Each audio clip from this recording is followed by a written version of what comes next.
नमस्कार दोस्तों, मैं अजीत आर्य। आप देख रहे हैं ट्रेंडिंग न्यूज। दोस्तों, खेसारी लाल यादव जी का बहुत तगड़ा सॉन्ग आ चुका है, डुएट सॉन्ग दोस्तों खेसारी म्यूजिक वर्ल्ड पे। और आते हैं दोस्तों, एक बहुत बड़ा रिकॉर्ड बना दिया दोस्तों। मेन सेक्शन में और म्यूजिक सेक्शन में भी गाना ट्रेंड कर रहा है दोस्तों। 5 नंबर में म्यूजिक सेक्शन में गाना ट्रेंड कर रहा है दोस्तों, और मेन सेक्शन में भी गाना ट्रेंड कर रहा है दोस्तों 5-6 नंबर में दोस्तों।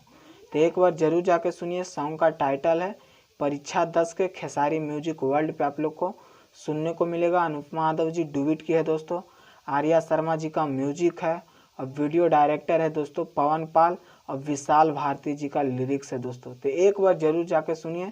और मात्र एक दिन अभी हुआ 1.6 मिलियन व्यूज क्रॉस कर लिया दोस्तों, और कमर गाना 9.9 मिलियन व्यूज क्रॉस कर लिया दोस्तों मात्र 3 दिन में। और वो भी गाना मेन सेक्शन में और म्यूजिक सेक्शन में भी ट्रेंड कर रहा है दोस्तों। बहुत तगड़ा गाना है दोनों दोस्तों, और दोनों भी मेन सेक्शन और म्यूजिक सेक्शन में भी ट्रेंड कर रहा है दोस्तों। कमर गाना 3 नंबर में ट्रेंड कर रहा है और 9.9 मिलियन व्यूज क्रॉस कर लिया है दोस्तों, जो कि नेहा राज डुएट की है दोस्तों।